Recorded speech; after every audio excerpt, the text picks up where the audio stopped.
Good morning. Cutch here again, just with my coffee, having a pontificating moment. Well, I know it seems like Rome's burning all the time. And it seems like we're in a constant state of it burning, right? More shootings, more horrible things happening across the world, more wars. With the shootings and some of the just horrifying things that people are doing, what what fuels it, right? So that was the thought this morning as I was in my quiet time and just spending time with God. And so I wanted to just click this on, have a conversation like we've been having. I've been filling you in on things with me, but now I really think that I just need to have a conversation with y'all. And I hope you're make some comments down below. I appreciate all the support and the great comments that you've given me, but I'd love to have an interaction. I really would. I'd love to hear your thoughts. Recording another little video back and posting as a response in the replies. Whatever you want to do, a quick little idea or thought. Not videos, going on videos not for everyone. I didn't realize that I was going to be one that does this kind of thing, but it works for me. I think out loud. I pontificate things, and I'd rather speak them than write them because I try to write them and I'm editing as I go. And this is just going to be raw and transparent, and that's what I want it to be. So, having my coffee, having my quiet time, spending time centering myself for the day, spending time with God. That's what I do. That's my belief system.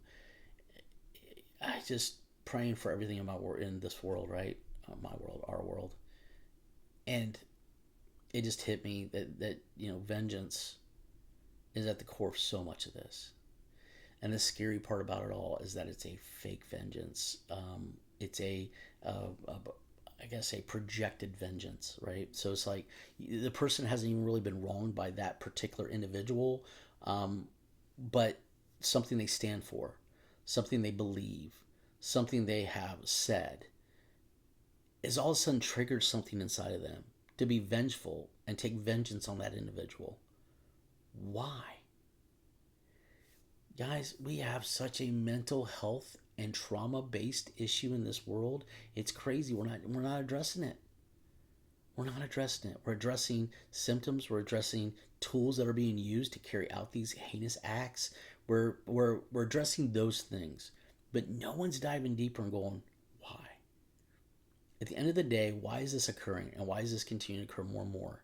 And I hate to tell you all this, but from my perspective, and I believe I've been getting some downloads, right?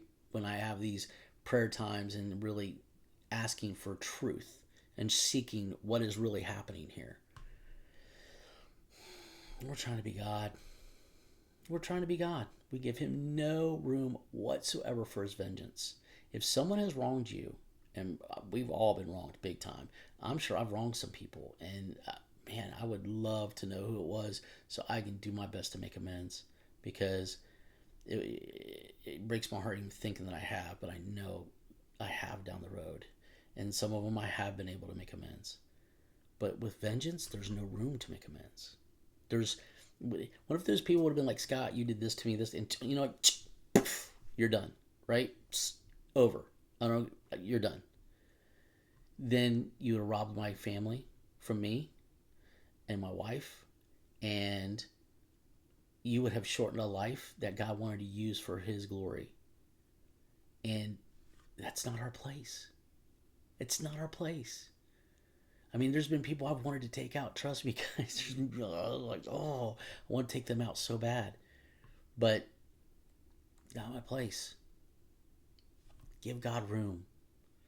So, in one part of my life, professionally, some things happened, and it put me on a horrible, unwinding road, right?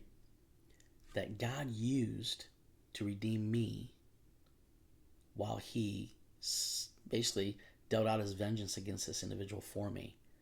Even though I wanted to do it, I had some very wise people taught me out of doing anything stupid, and I struggled with it for years, and I wrestled with it for years, and I couldn't forgive, which was stupid, because he just continued to have a hold on me, and then I used what I went through to drive me, And some people said, that was inspiring that you did that.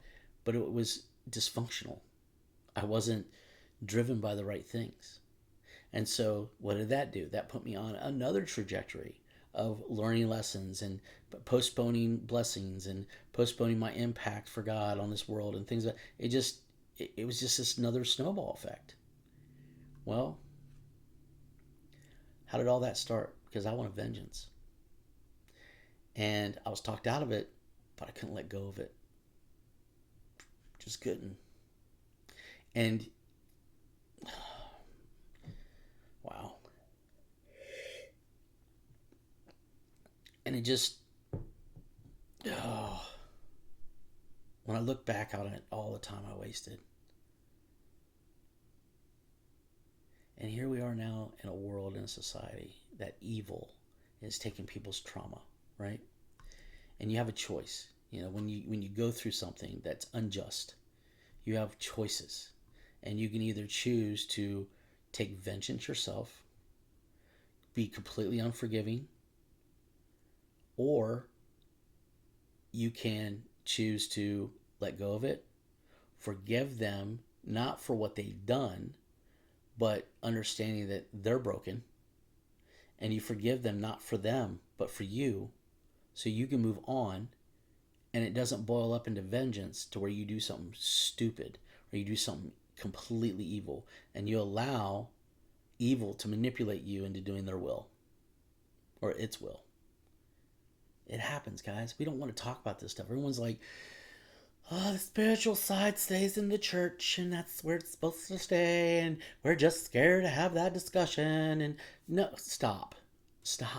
Okay? It's part of our lives. It's interwoven. If you can't feel it, you're denying it because it's happening.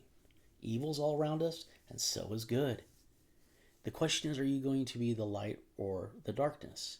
Are you going to shine in the darkness? That's really the question at the end of the day. But back to this whole thing that I've been pontificating on, it just, this morning I'm like, ugh, more news of people killing people, and it all goes back to vengeance. And again, it's a false vengeance. It's like someone has said, oh, but it's okay because you've been wronged, right? So as long as you've been wronged, it's up to you to correct it. It's your job. Not it's up to you to call attention to it so then it can be corrected. I can see that. That's fine because we do want to call out injustices. Absolutely. But it's more of a you go correct it. You're now God. You now can do it yourself. Go ahead, go correct it. Take care of it yourself. And if it requires a bullet, do it. Do it. That voice in your head, spiritual, a bad spirit, a demon. Oh my God, I said the D word. Just saying, if you think that stuff's not going on, come on, y'all. You can feel it in your bones. Whether you're a believer or not, like me, you can feel it. You know good from right. I'm sorry, right from wrong? Can't even speak. Not enough coffee yet. You know right from wrong. We all do. It's built into us inherently. If you ever watched a toddler, right? He gets up, he pulls himself up, and he's looking at that shiny thing. He knows he's not supposed to touch that, right? But he's looking at it, and he looks at you, and he looks at it, and he looks at you. And if you don't say a word, he's going after it. But he knows he's not supposed to. Okay? So, do we have a bunch of toddlers when it comes to our feelings and someone's saying stuff we don't agree with and all that kind of thing that they know that you shouldn't kill that person. But because no one's calling them out, they're not calling them out. They're letting them be the victim completely, even though they may be, and saying, no, you are the victim and you should get reparations and you should. Does this not all feed into this false vengeance? I'm just asking because it sure feels like it. And I would love for you guys to, I love the encouragement you've given me in the comments and some of the messages you've sent. I love you for that. Thank you. Don't stop there. Tell me what you really think about it. Don't be afraid. Let's be bold. Let's have real discussions. Let's get to the root of things instead of putting band-aid on them.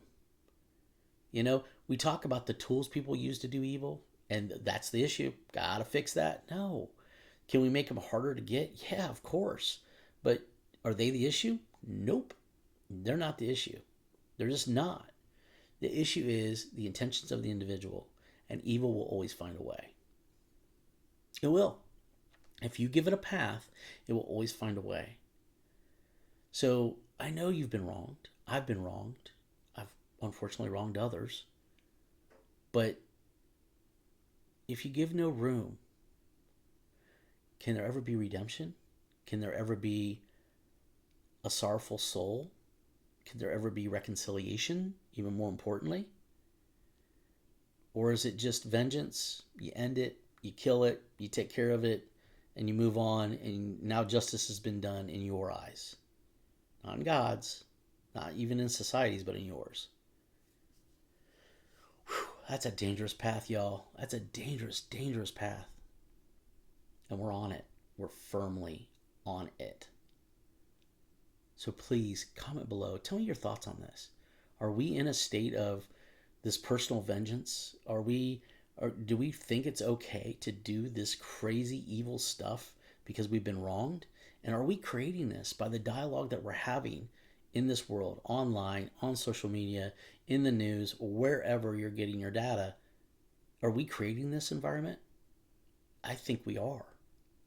I think we are creating it big time, because we're not lifting up and edifying people at all in how we speak. You know, negative news sells, death sells, bad things sell. Okay, yeah, because they're a train wreck. They're hard to look away from, and we're all like, oh my gosh, I can't believe that just happened. But you know what?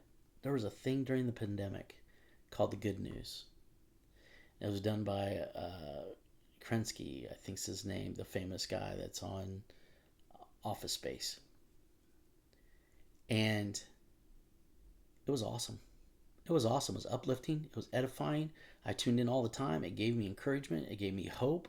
It spotlighted all the great things in this world, not just all the bad things in this world. And it was amazing. And it got bought, and I can't find it. Think about that for a minute. It got shut down. Why? Because if we can keep the world in darkness, then the powers that be, the elites, whatever you want to call them, they can control us. And more than that, because there's darkness behind them, Satan can control everything, right? This world is jacked up, but it's worth living in it. Don't be of it, but live in it, so we can be the shining light for others. So that's my deep thought for the day.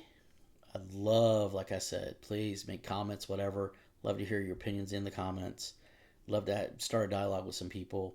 Try to be kind, stay kind about it, but let's be honest, and let's see if we can come up with some ideas on how we can stop feeding this false narrative of vengeance and start really giving God room to do his own vengeance, his own reconciliation.